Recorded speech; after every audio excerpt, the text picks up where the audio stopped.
Imagine standing before the grand entrance of the most exclusive gala in the city, your heart pounding as security guards tower over you like mountains of judgment.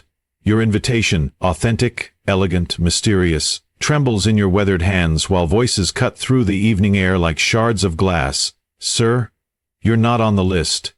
Behind those golden doors, crystal chandeliers cast dancing shadows on marble floors, and the elite of society mingle with champagne glasses raised high. But here you are, a man who once walked these same halls as an equal, now finding yourself on the outside looking in, dismissed and forgotten. What happens next will restore your faith in humanity and remind you that true worth isn't measured by the titles we hold or the wealth we accumulate. This is a story about dignity in the face of humiliation, about the power of integrity, and about how one moment of recognition can change everything. Stay with me, because what unfolds at this gala will leave you questioning everything you thought you knew about success, failure, and the invisible heroes walking among us. Kieran Ashworth adjusted his navy tie for the third time as he stood before the bathroom mirror in his modest apartment. The reflection staring back at him bore the weight of 68 years, each line on his face a testament to battles fought and sacrifices made. His salt and pepper hair was neatly combed, his posture still straight despite the burdens he carried. The suit he wore, his only good suit, had seen better days, but it was clean and pressed, with the same meticulous care he'd once applied to diplomatic negotiations. 23 years ago, Kieran had been Ambassador Ashworth, a man who commanded respect in the corridors of power. Foreign ministers sought his counsel, presidents valued his insights, and junior diplomats looked up to him as a beacon of integrity in a world often clouded by compromise. He had dedicated his life to public service, believing that diplomacy could bridge the deepest divides and that honor was more valuable than personal gain. That belief had cost him everything. The scandal that destroyed his career wasn't even his doing. His superior, Deputy Secretary Margaret Thornfield, had been secretly funneling aid money to offshore accounts while negotiating arms deals that violated international law.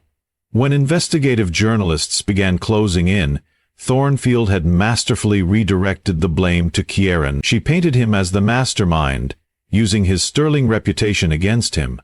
After all, who would believe that the incorruptible Kieran Ashworth had been fooled by his own deputy? But Kieran had made a choice that night when the evidence came to light.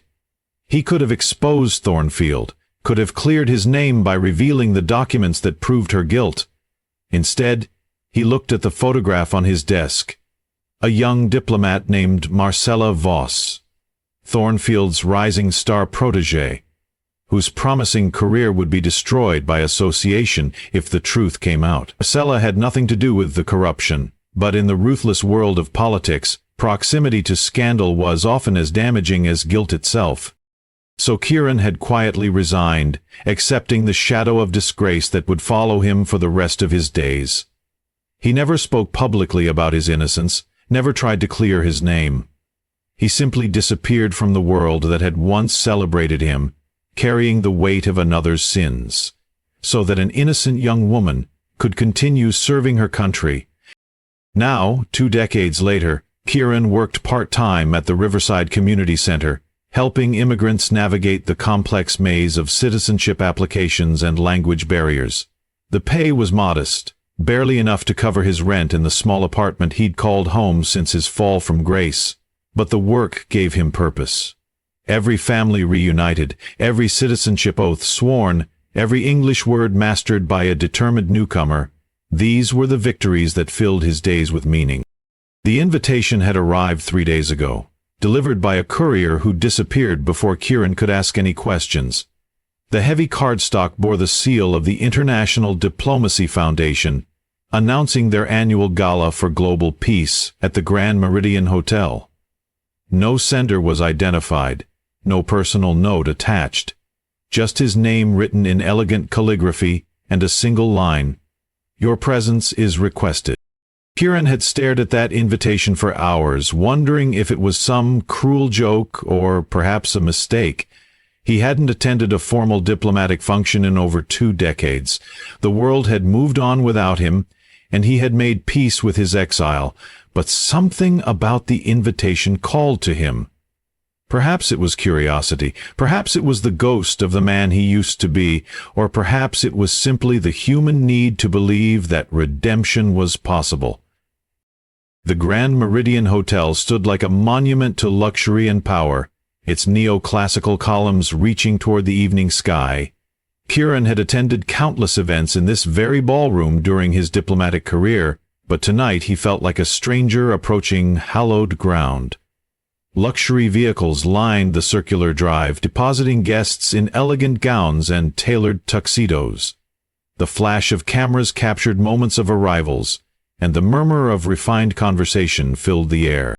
As Kieran approached the entrance, his worn leather shoes clicking against marble steps, he couldn't help but notice the way other guests glanced at him. Some faces held vague recognition, whispers of, "Isn't that?" and "Whatever happened to?" Their eyes followed him with the peculiar mixture of curiosity and dismissal, reserved for the formerly famous. The grand foyer of the hotel was a symphony of gold and crystal, with soaring ceilings that seemed to reach toward heaven itself. Massive arrangements of white roses and baby's breath adorned every surface, their fragrance mingling with the subtle scent of expensive perfume and aged whiskey. Kieran paused for a moment, allowing himself to remember what it felt like to belong in such a place. He approached the registration table, where 2 impeccably dressed young women smiled professionally behind an array of name tags and guest lists. Their smiles faltered slightly as they took in his appearance. Not unkempt, but clearly not of the same caliber as the other guests streaming past them. "Good evening," Kieran said, his voice carrying the refined cadence that years of diplomatic training had instilled. "Kieran Ashworth, I believe I'm expected." The women exchanged glances, their fingers flying over tablets and printed lists. Minutes stretched like hours as they searched, their expressions growing more concerned with each passing second. "I'm sorry, Mr. Ashworth," the first woman said, her voice carefully neutral. "I don't see your name on tonight's guest list. Are you perhaps thinking of a different event?" Kieran's heart sank, but his diplomatic training kept his expression composed. He reached into his jacket pocket and withdrew the invitation, its gold edges catching the light from the chandeliers above. "I received this 3 days ago," he said quietly, placing the invitation on the table. "I assumed it meant I was welcome." The women studied the invitation with growing confusion. It was clearly authentic. The paper, the seal, the printing were all perfect, but his name was nowhere to be found on their lists. "Sir, I'm going to need you to step aside," a new voice interrupted. Kieran turned to see Brixton Hammersmith, the head of security, approaching with 2 other guards in tow. Brixton was a mountain of a man, his presence commanding and intimidating. He had the look of someone who had seen too much and trusted too little. "There seems to be some confusion," Kieran began, but Brixton cut him off with a raised hand. "No confusion, sir. You're not on the list, which means you're not supposed to be here. I'm going to have to ask you to leave." The conversations around them had begun to quiet, other guests turning to observe the unfolding drama. Kieran felt the familiar heat of embarrassment creeping up his neck, but he maintained his dignity. "I have an invitation," he said, his voice steady despite the tremor in his hands. "Surely there's been some mistake." Brixton's expression hardened. "Anyone can print an invitation, sir. What matters is the guest list, and you're not on it.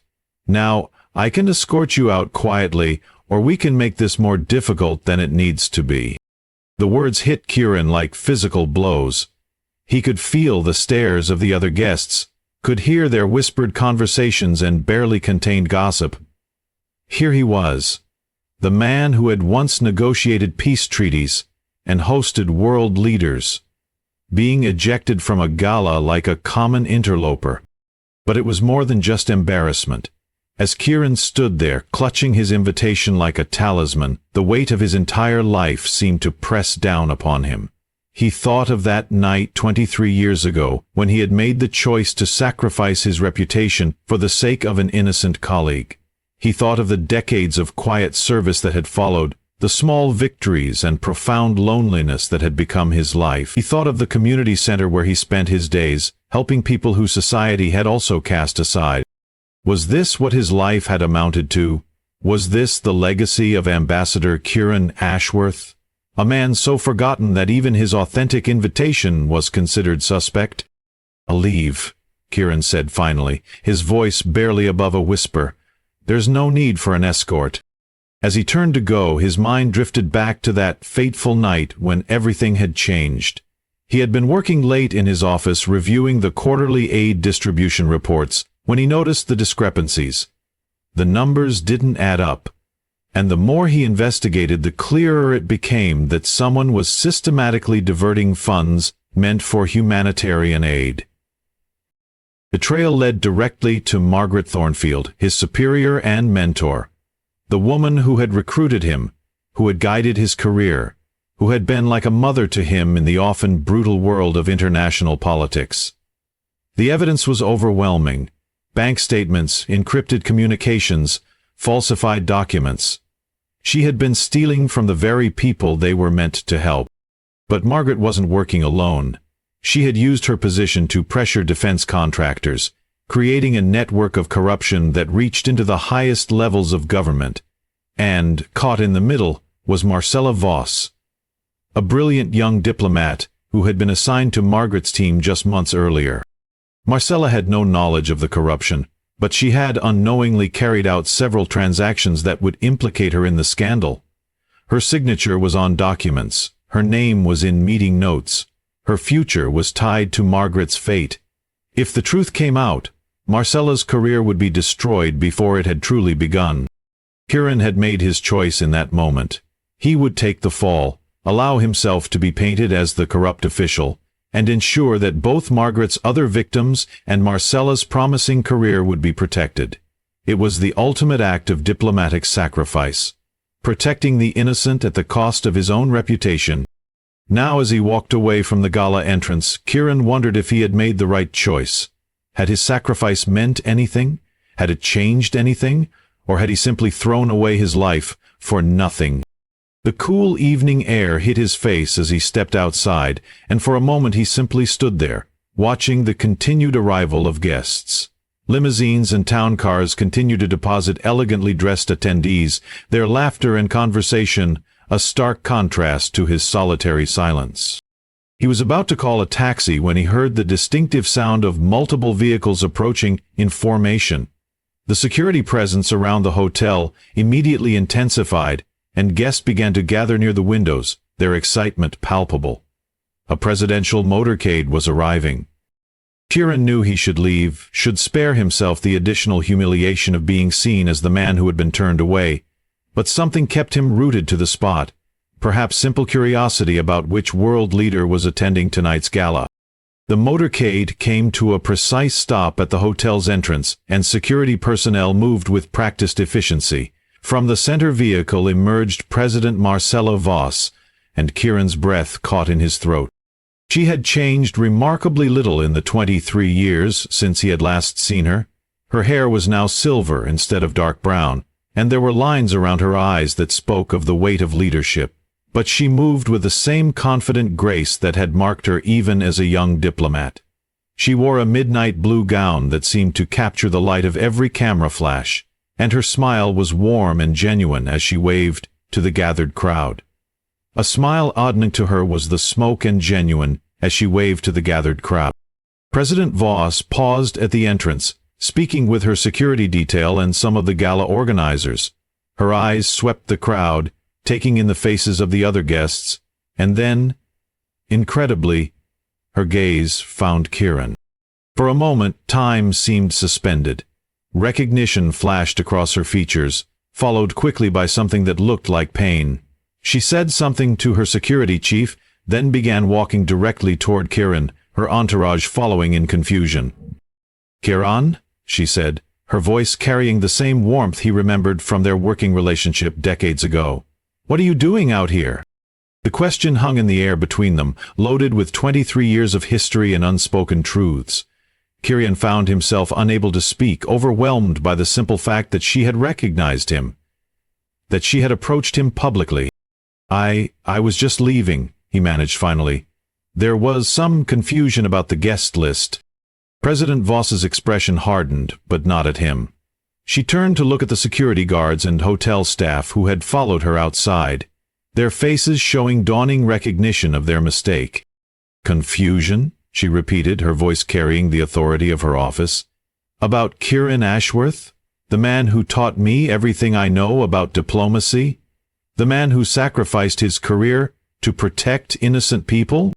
The words hit the gathered crowd like a thunderbolt.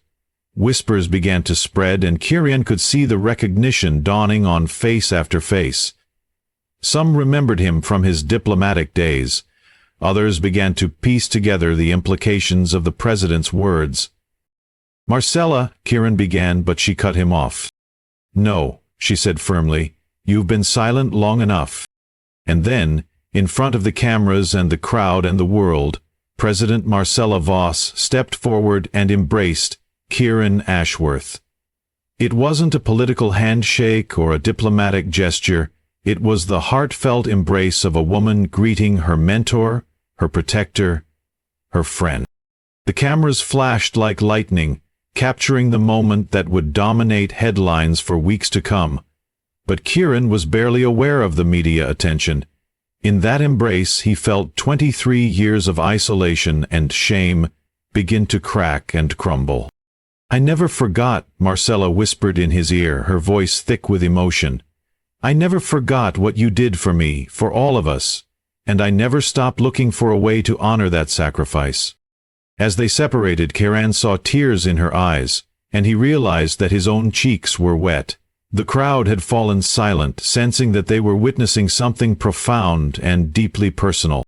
"Ladies and gentlemen," President Voss said, her voice carrying clearly across the gathering, "I'd like you to meet Ambassador Kieran Ashworth.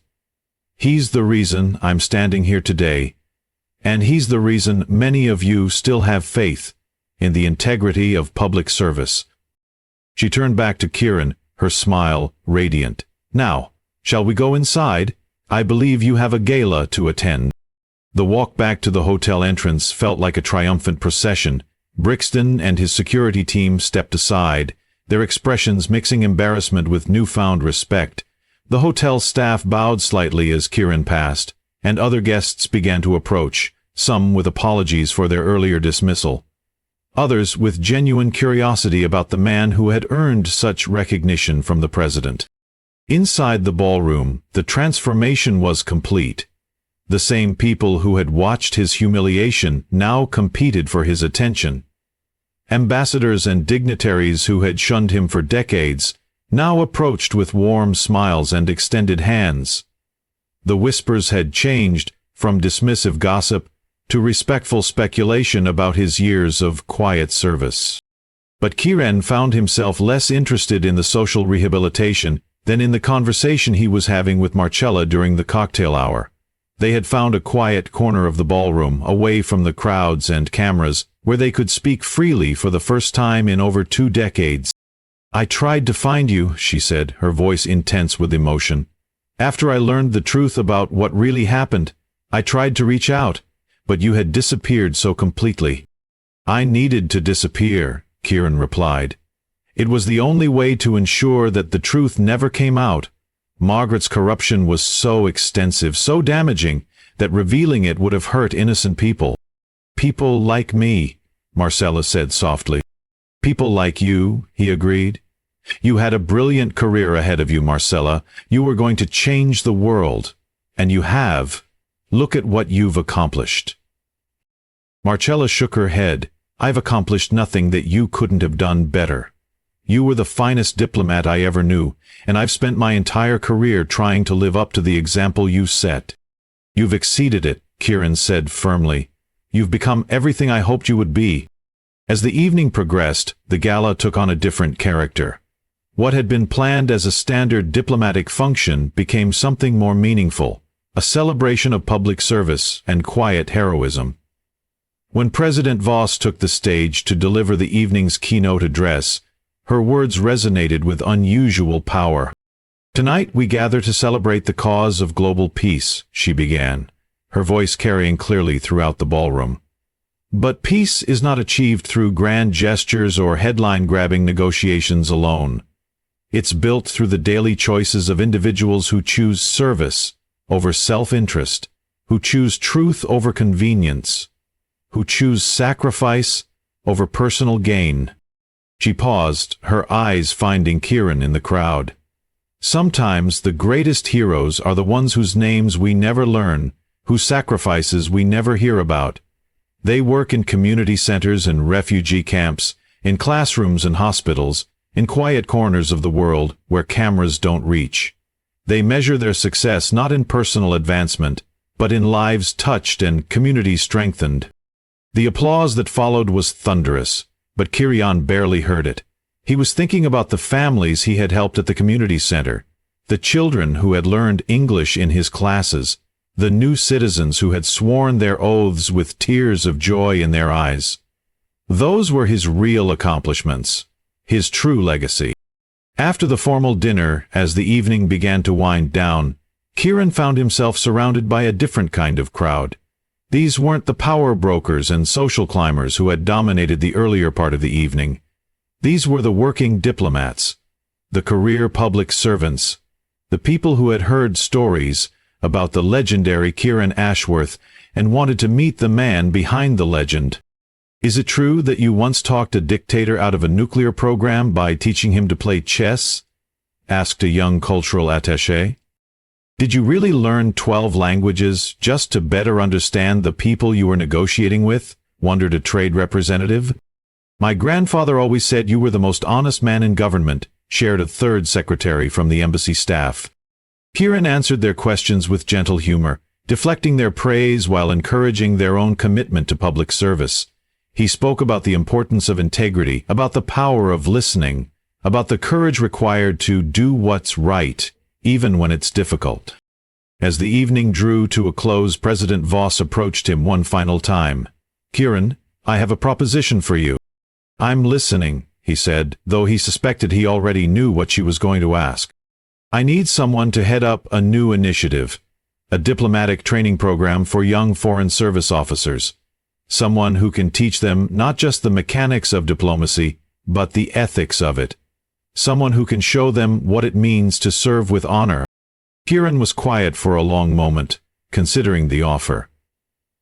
It would mean returning to the world he had left behind, stepping back into the spotlight he had avoided for so long, but it would also mean having the opportunity to shape the next generation of diplomats, to ensure that the lessons he had learned, sometimes painfully, would be passed on.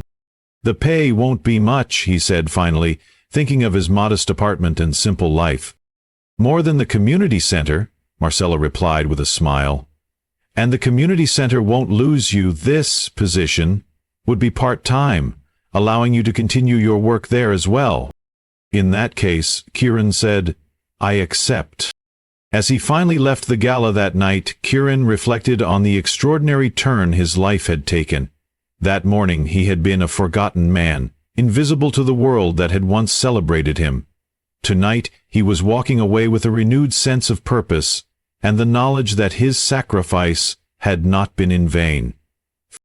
The invitation that had brought him here remained a mystery. Who had sent it, and why, he would never know. But perhaps that was as it should be. Perhaps the best gifts in life came without explanations or expectations, arriving exactly when they were needed most. As his taxi pulled away from the Grand Meridian Hotel, Kieran thought about the young immigrants he would see at the community center tomorrow, the eager faces of the future diplomats he would soon be teaching, and the quiet satisfaction that came from a life spent in service to others. He had learned that night that true success wasn't measured in titles or recognition, but in the lives touched and the principles upheld. His phone buzzed with a text message from an unknown number. "Thank you for everything you've done, and everything you're going to do. The world is better because of people like you." Kieran smiled, typed back a simple thank you, and settled back in his seat. Tomorrow would bring new challenges, new opportunities to serve, new chances to make a difference. And for the first time in 23 years, he felt ready to face whatever came next. The moral of this story echoes far beyond the walls of any gala or the corridors of power. In a world that often celebrates wealth and fame, that rewards ambition and self-promotion, there are quiet heroes walking among us.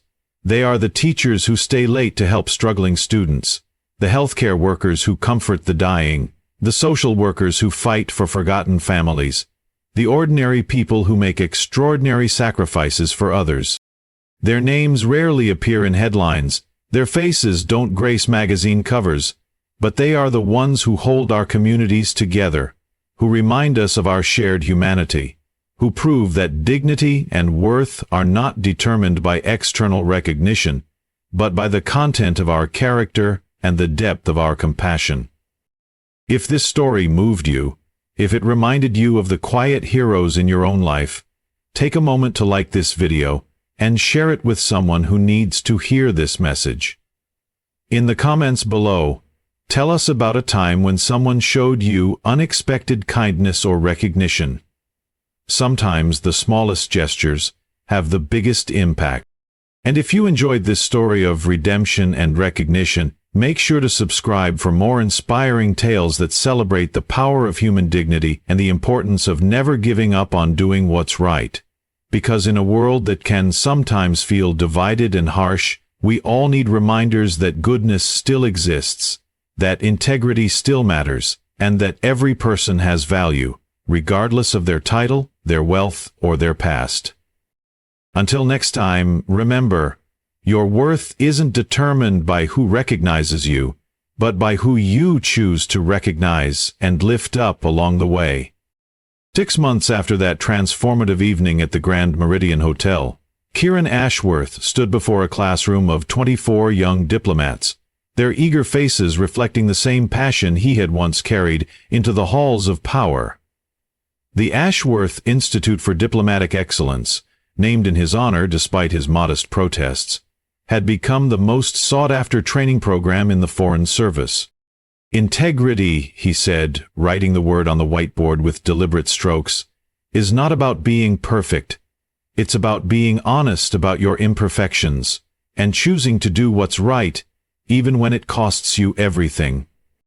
Among his students sat Zara Chen, a brilliant young woman whose parents had fled political persecution and found refuge through the very immigration services Kieran had helped provide at the community center.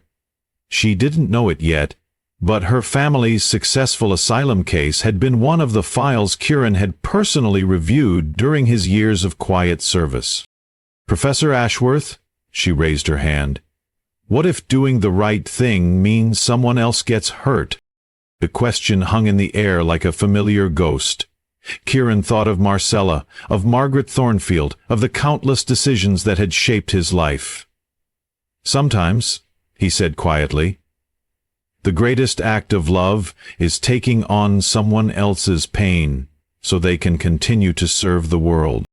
After class, Kieran walked the familiar path to the Riverside Community Center, where his afternoon would be spent with another group of eager faces, this time new Americans practicing for their citizenship tests. The dual life he now led felt like a perfect synthesis of his diplomatic training and his humanitarian calling. "Mr. Kieran," called out Dmitry Volkov, a former engineer from Eastern Europe who had become one of Kieran's most dedicated students. "I received my citizenship letter today." The man's eyes were bright with tears of joy as he waved the official document.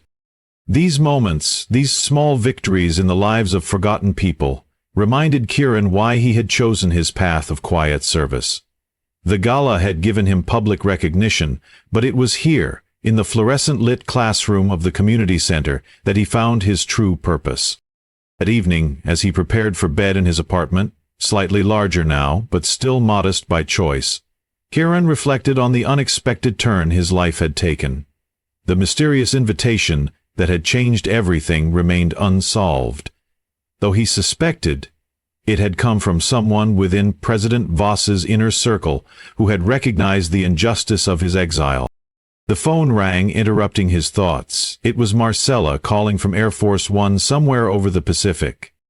"How was your day, teacher?" she asked, and he could hear the smile in her voice. "Full of possibility," he replied, watching the lights of the city twinkle through his window. "How was yours, Madam President?" "Full of challenges. I'm better equipped to handle because of everything you taught me." They talked for 20 minutes about policy and diplomacy, about the young students who would shape the future of international relations, about the immigrants who were building new lives in America. It was a conversation between equals, between friends, between two people who understood that true leadership meant serving others rather than serving oneself. After hanging up, Kieran opened his laptop and began preparing tomorrow's lesson plan. The topic was moral courage in international relations, and he knew exactly which stories to tell.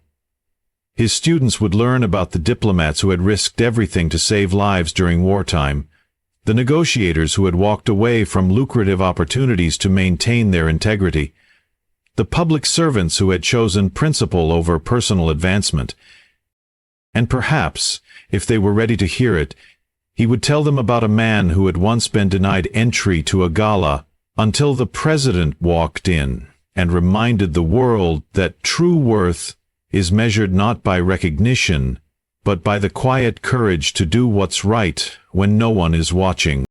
The ripple effects of that night continued to spread, touching lives in ways both seen and unseen, proving that sometimes the most powerful changes begin with a single moment of recognition. A single act of courage, a single choice to honor the dignity in every human being.